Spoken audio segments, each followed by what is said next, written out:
chosen. God. 33. Awesome. Well, hey, everyone. Welcome to Baseball with Handshake. This is the first episode of Baseball with Handshake, where I talk baseball and I'm Handshake. So, welcome, everyone. So today, I am going to talk about the National League West Division specifically, and we're going to talk about who are the contenders and who are the pretenders. NL West first. And let's start with the Arizona Diamondbacks, right? Are the Arizona Diamondbacks contenders or pretenders? So let's look at what they're doing, obviously, this season, and then, what the Diamondbacks have going on roster-wise, right? And what they're doing.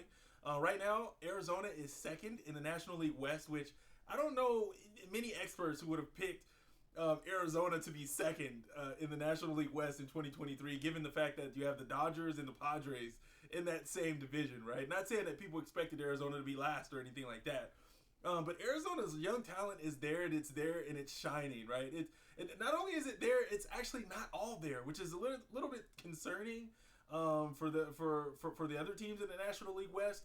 They've got Corbin Carroll, who they've signed to a long deal already as a super young player. I think he's going to be a stud, right? I got the chance to watch Corbin Carroll play a couple games. I think he was playing against the Giants, and oh my god, he was just a guy that didn't strike out, but he's also a guy that has power. He has speed, and mind you, he's playing a corner outfield position as a center fielder. The Arizona Diamondbacks' entire outfield is pretty much consists of center fielders. So, the defense is there with the Diamondbacks. And the number one thing I'll say about the Diamondbacks, and I'm doing the best I can not to ramble here, is the Diamondbacks catch the baseball. And that's really, it truly is an underrated thing because, the fans, give me these big boppers. And, I remember when I was younger, when Adam Dunn was playing the outfield, and I'm like, there's no way, right, that he's going to consistently play the outfield and not look bad, right, and not give up runs more than the homers that he might hit. But the Arizona Diamondbacks catch the ball and they pitch, right? Their starting pitching, specifically their starting pitching is pretty good. They got Merrill Kelly up there with Zach Gallen at the top of that rotation. They've got a couple other young guys in that rotation. I think their starting rotation is pretty darn good. They are mostly contact type pitchers that can get strikeouts, right? Sort of like a Logan Webb with the Giants, but I think their starting pitching is going to hold up throughout the year with the Diamondbacks. So the Diamondbacks, again, started the year with Jake McCarthy was part of their outfield picture. Now they've put Lourdes Gurriel out there. But Jake McCarthy's no longer with the big club. He's down there in AAA trying to find his swing. He started off slow this season. And honestly, I thought out of all of them, outside of Corbin Carroll, that Jake McCarthy had the best swing out of all of them. Look, as far as how he looked last year, I'm sure he'll be back up there with the big club soon. But it's a bit scary that they're doing well and they really don't have all their pieces, per se, performing. Alek Thomas got sent down to AAA as well. Alek Thomas is another one of their big prospects that was up here early on this season. He got sent back down, and really the Diamondbacks didn't miss a beat. They DFA'd Madison Bumgarner, who really hadn't performed in the Diamondbacks uniform. I mean, ever since he signed that, I believe it was 5-year deal, leaving San Francisco and that sort of thing. But the Diamondbacks are really rolling, and it's a bit scary. They've got a good future. Coming up here again, they've got a lot of their young talent still in the minor leagues that was in the major leagues, like I mentioned with Thomas, who's also an outfielder. And they didn't miss a beat, right? They sent Thomas down and said, you know what, let's give David Fletcher a try. He's another one of our, I wouldn't say top prospects, but he's another one of our prospects. And David Fletcher, I think, got 12 or 13 or whatever it was RBI in the series against the Giants, and he's off and rolling. He's hitting 349. People don't care about batting average as much. I think it's a big deal, but that's for whole nother episode, is why I still think batting average matters. But with that being said, man, the Diamondbacks have got a good nucleus of talent. I mean, I think this is going to continue throughout the year. My only thing with the Diamondbacks, this is my thing with the Diamondbacks, the back end of that bullpen. You guys tell me, or you all tell me, should I say, who's going to consistently close games for that team? I know they've got Andrew Chafin. He's sort of he's a veteran. He's been around for a little bit. He's a funky lefty. Obviously, I feel comfortable with him out there against lefties. I'm not saying he's just a pure lefty reliever as far as him seeing left-handed batters and that sort of thing. But I think that's how he should be used for the most part, right? If he sees 3 batters, you'd hope he sees at least 2 lefties. But the back end of that bullpen is the only thing I'd say about the Diamondbacks that may cause them to maybe slide or maybe go on a slump, so to speak. And I know that their bullpen was not that good last year. I mean, they really weren't a good team at all for the past however many years, especially last year. The Diamondbacks organization decided to hold on to Torey Lovello, which I always thought was a great skipper, or not a great skipper, but a good manager, based on the decision making that I've seen him make, in game and that sort of thing.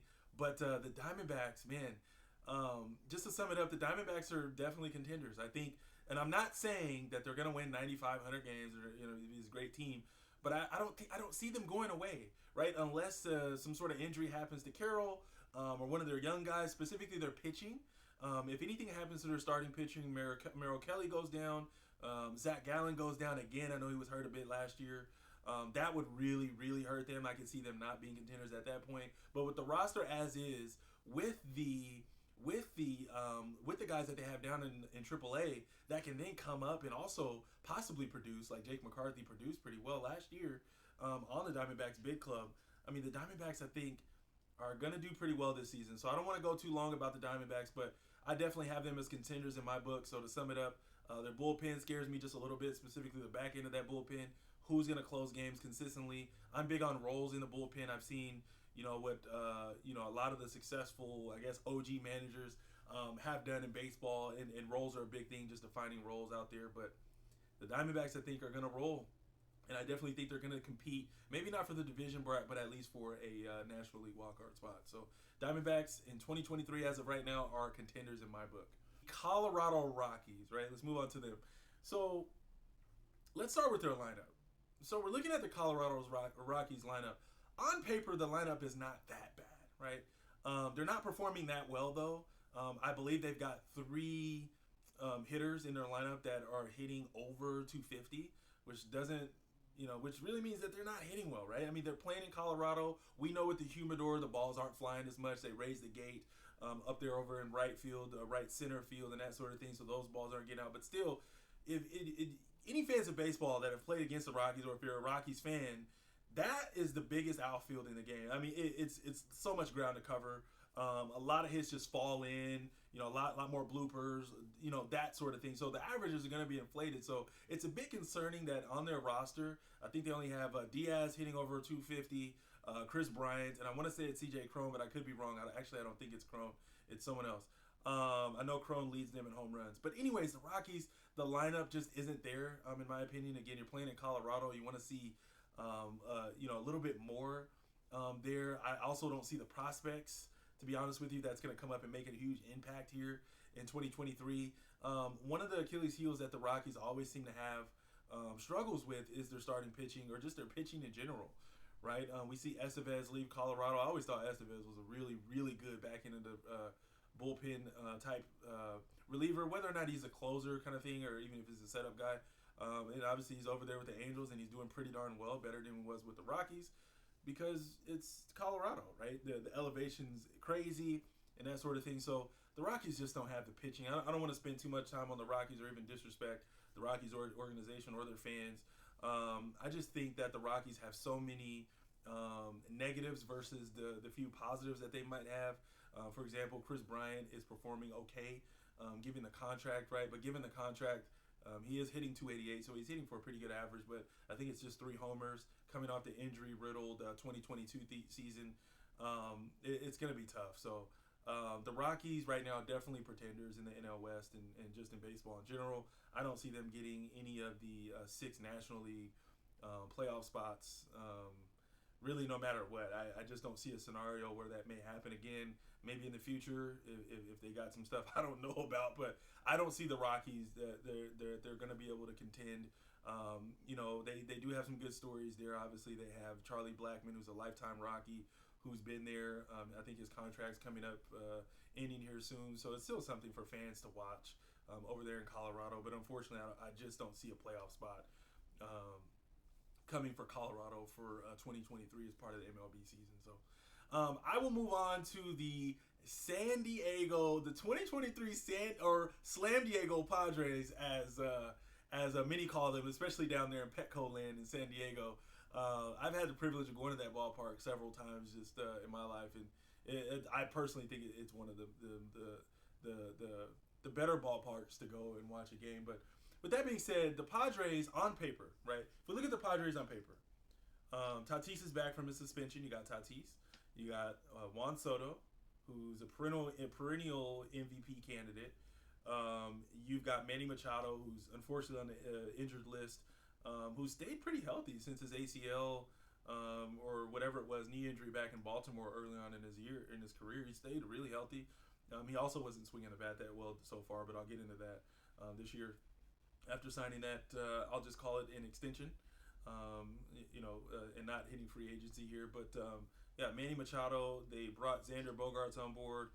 I always really liked Jake Cronenworth, his versatility, played second base, some other positions as well. He's almost like a super utility guy. I think he mainly played second base throughout his career in San Diego, and they moved him over to first base and that sort of thing. But I like Jake Cronenworth personally, and that sort of thing. So on paper, and again, I'm forgetting people. They've got Trent Grisham. Not that Trent Grisham swung the bat that well. Trent Grisham, in my opinion, is a really good defensive center fielder. I've seen him cover a lot of ground and make some really, really nice plays. Look easy that probably weren't easy for other outfielders.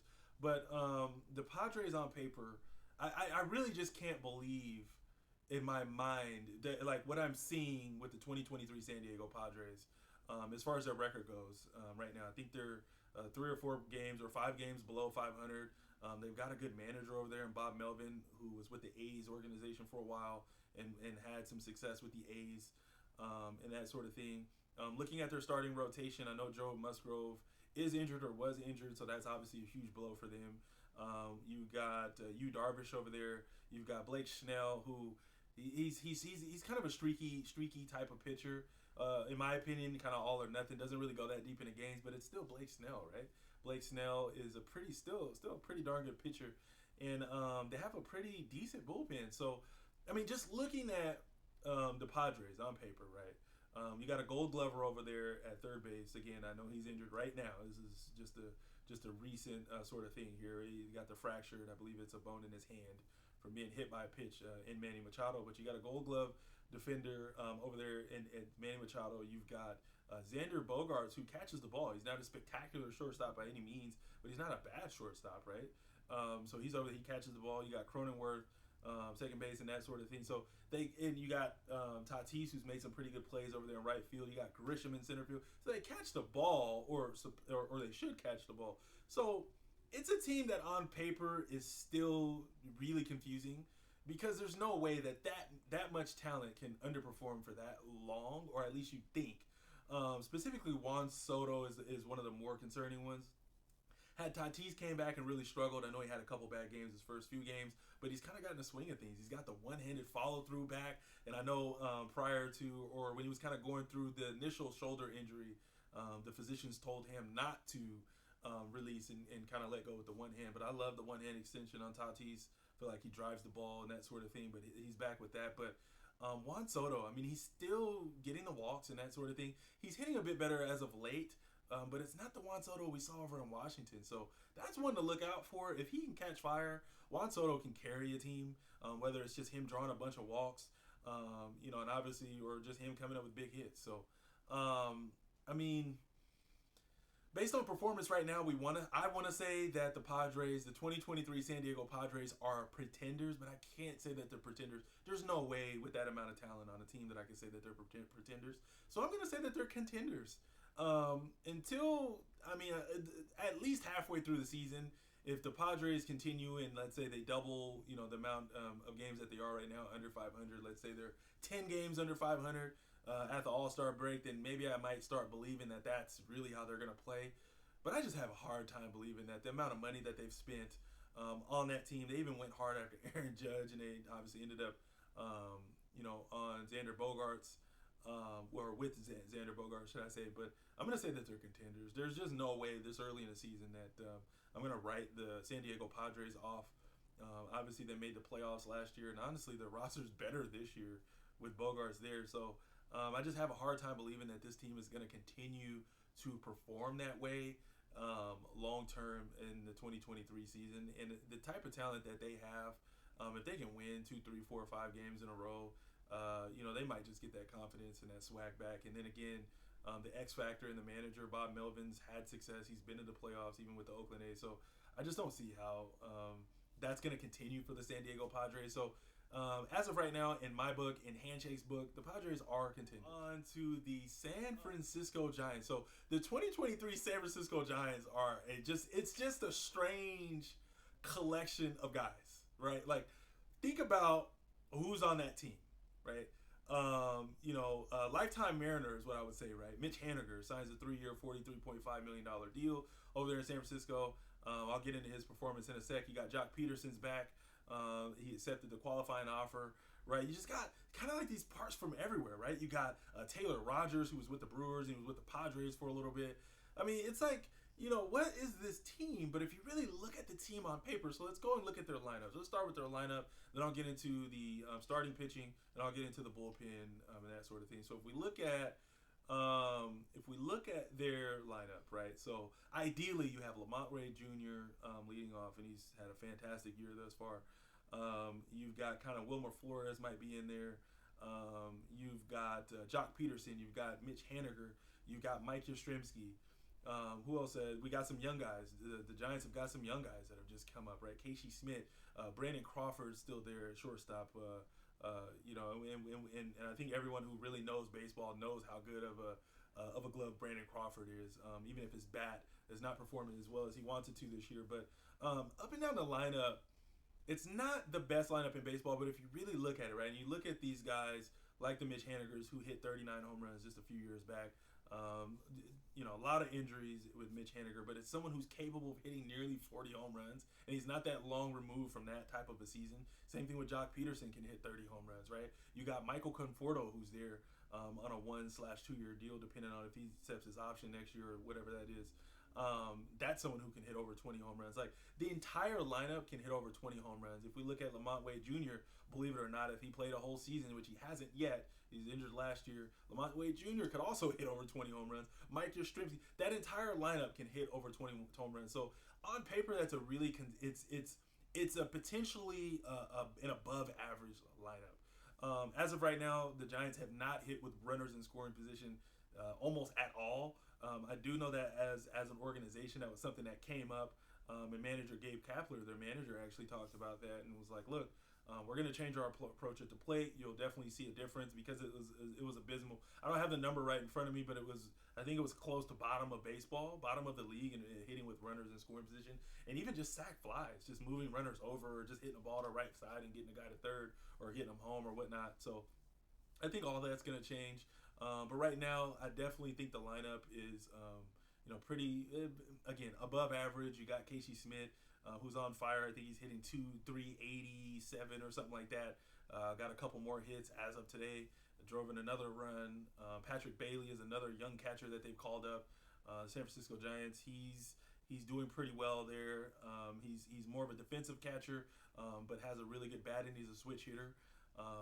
As far as the platooning goes with the Giants they do have some guys that are missing. Austin Slater is one of the best bats against left-handed pitching in the last few years in the majors. You can look it up. Austin Slater is one of the best bats you want to have in there against left-handed pitching.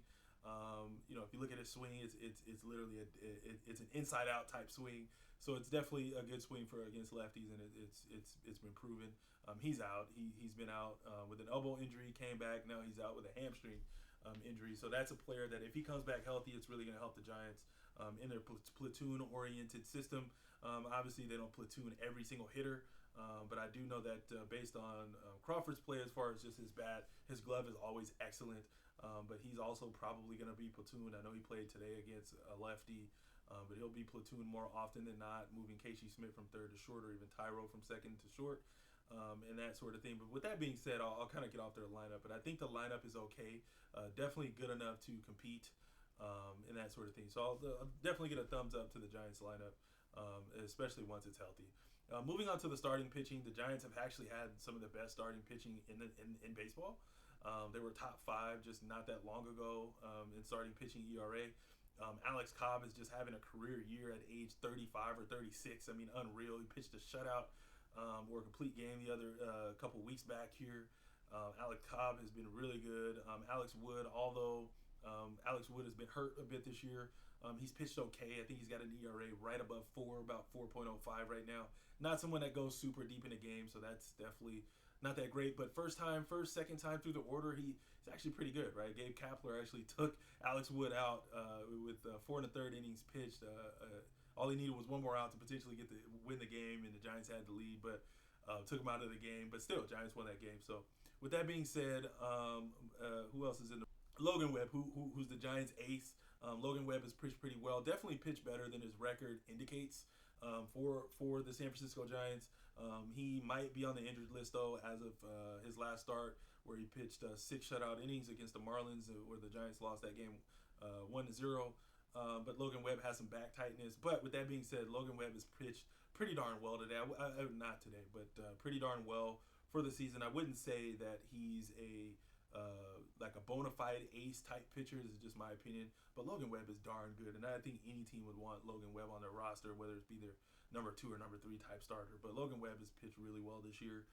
It would definitely hurt the Giants if he goes on the injured list for an extended period of time. But with the back tightness, that's always a tough one, because what happens with pitchers is, obviously if their back tightens up, you're going to compensate somewhere else, right? Might compensate on the shoulder, might compensate on with the elbow, might compensate with the knee. It's that sort of injury. So I definitely see that he can potentially go on the injured list. But Stripling hasn't pitched well. That's one of the Giants' free agent signings.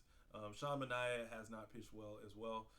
But there's cases, right, to where the Giants might be able to plug those guys into matchups or against teams that are maybe left-handed heavy / right-handed heavy. With Stripling, I thought him coming to the Giants would help him more, because he is a fly ball type pitcher. And being that fly balls tend to die at Oracle Park over there in San Francisco, which, Brandon Belt, who's gone to Toronto, would definitely tell you that he wished the fences were pushed in further or pushed in earlier on in his career than they did later there in center field, that sort of thing, and a little bit of right center. But anyways, the Giants starting pitching is definitely above average. I personally would say that the lineup is, average to maybe above average as well. But moving on to the Giants bullpen, the bullpen is a concerning spot, in my opinion, for the Giants. But it's not the back end of the bullpen. I think Camilo has pitched, I think Camilo Duvall is probably going to be an all-star this year if he stays healthy and continues on the pace that he's at. His ERA is around 2, but you're not looking at ERA when it comes to a closer. You're looking at saves to save opportunities. Period. That's what you're looking at with closers for the most part. That's where they earn their bacon, so to speak. That's where they make their money. And Camilo Duvall has pitched great. It's just the in-between. It's the free agent signing of Tyler Rogers. Tyler Rogers is the twin, the right-handed submarine throwing Tyler Rogers is the twin of Taylor Rogers. But Taylor hasn't started off hot. But watching Taylor pitch over these last, I'd say, couple weeks here after the first month of the season, Taylor definitely looks a lot better. He's had better outings. He did give up a homer the other day against the Marlins and that sort of thing. But a solo shot, Giants still won the game. The back end of the bullpen is good, but I'd say the middle relief, right, that 6th, 7th, maybe 8th inning is something to be a little bit concerned about with the Giants. Now, the Giants did do something to where they signed Luke Jackson. I believe he pitched for the Braves, and Luke Jackson is a real-life back end of the game reliever. He's nasty. He's just a nasty pitcher. He should be back in the fold, I'd say, in the next couple weeks. He's in AAA on a rehab, but he started the season injured, and the Giants actually signed him injured. But that would definitely help bolster them if they can get a true 8th inning guy in Luke Jackson, and maybe swap him with Taylor Rogers or even Tyler Rogers in the 7th and 8th, depending on how many lefties or righties are coming up on the other team's lineup. The Giants are going to be good to go. I definitely think that the Giants have the potential to make the playoffs. So as of right now, it's really, really, really, really early in the season. I'm going to say that the Giants are contenders. As of right now, almost, I think we're in the 2nd month of the season, is the Los Angeles Dodgers. And the Dodgers, if you look at their lineup, it's not, again, I don't think it's as scary as it used to be if you look at their lineup. But you got Mookie Betts. Right, you got Freddie Freeman. You got a bunch of vets that have won before, right? You got Jason Hayward there. You got J.D. Davis, or not J.D. Davis. JD Martinez is there on a 1 year deal, I believe it is. They did lose Justin Turner, but I don't know. It's almost a wash with JD Martinez there now as mostly the DH. But the Dodgers line up and down. You got James Outman. James Outman has played incredibly. I mean, James Outman deserves so much credit on this Dodgers team. I mean, he hit a grand slam the other day. He's literally. It's amazing how every year, right? If the Dodgers lose someone like Justin Turner or whoever it is, or and I don't know why I'm forgetting his name, but he went over there to the Phillies. Why am I forgetting his name? One of the best, Trey Turner. Two Turners. They lost two Turners last year, and so on paper you think, well, man, they really regressed, but Outman steps up, and it's like, oh, I'm an all-star too, right? And he's playing at all-star level, right? And the Dodgers have just found their way back into the lead again early on. I know it's early on, but they've got, I want to say, about a pretty substantial lead right now in the NL West so far. Obviously, it's early in the season, but the Dodgers lineup. Mookie Betts has won 2 World Series, right? One in the shortened season with the Dodgers, and obviously one over there with Boston. And you also got Freddie Freeman, who won the World Series with Atlanta before departing to come to Los Angeles on that 7-year deal. And so they've got guys over there with World Series experience, right? Obviously, Clayton Kershaw. I mean, the legend of Clayton Kershaw. He had a bad outing today, but it's still Clayton Kershaw. His ERA is still, I believe, it's under 3, which is amazing. I know he's not going super deep into games, but I mean, after pitching, what is it now, 14, 15 seasons, I can see why he's not going super deep into games, but still effective. I mean, Clayton Kershaw slider's nasty. I don't need to get into his pitch mix, but the Dodgers starting pitching is definitely performing good. The only thing about the Dodgers, and again, I'm big on roles, the Dodgers have 5 pitchers in their bullpen that have saves. I believe, and again, I'm forgetting his name now, but there's one guy that has seven saves there with the Dodgers. But the Dodgers have 5 guys that have a save on their team, and some folks might say, "Man, that's great." Like, okay, anyone can step in, but I don't know. The back end of the bullpen is something that I'm a bit concerned about a little bit. And if I had to nitpick, right, and I think a lot of teams in baseball would take the Dodgers bullpen by like they would totally swap their bullpen for the Dodgers bullpen. So so don't get me there. But what I'm saying is that's something. If I had to be concerned about something, is possibly the bullpen and even the back end of the bullpen. And that sort of thing. I know that the Dodgers just called up Bobby Miller, one of their top prospects, one of the top prospects in all of baseball. And from what I hear and from the scouts and from the things that I've read, Bobby Miller's nasty. And so if Bobby Miller can come in, and then imagine if they get Walker Buehler back next year with Bobby Miller potentially being really good. I mean, man, the Dodgers have a bright present day and even a brighter future as well with with the guys that they've got called up and who are potentially going to come up to the majors. So if I'm looking at the Dodgers, this is an easy one. They're obviously contenders. They're already leading the National League West right now, and that sort of thing. And I think the Dodgers are going to do really well this year. So this might be the only division, the National League West, where I think that there's going to be this many contenders outside of one more division, but that's probably pretty obvious what that one more division is gonna be.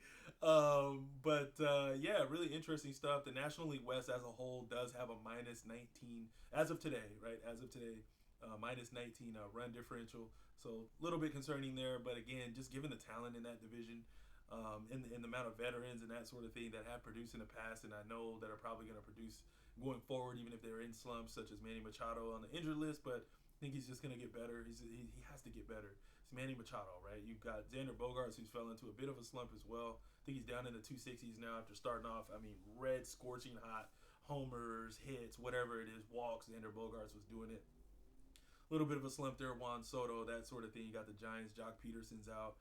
Mitch Haniger was hurt at the start of the year. Mike Yastrzemski for the Giants has been hurt a little bit since that Mexico City series. You got the Dodgers, who lost Gavin Lux, who was supposed to be their starting shortstop for the 2023 season, and he's out. I believe it's an ACL injury. So a lot of stuff going on in the NL West, but definitely a lot lots and lots and lots of contenders coming out of the NL West. So that's going to be an exciting division, not only to watch for the division race. I'm actually excited to see how many of those teams make up those wild card spots, because I don't know how many of the other divisions have a lot of teams that are maybe going to push for any of those wild card spots. So like and subscribe. Please remember to like and subscribe. It helps me out a lot. If you enjoyed the content, leave a comment as well. And then I'm going to link my email, my handshake email to this video as well. So y'all can email me and maybe I'll answer your questions and we'll have some fun that way. But thank you all so much. Please, again, remember to like and subscribe, and handshake out. 33.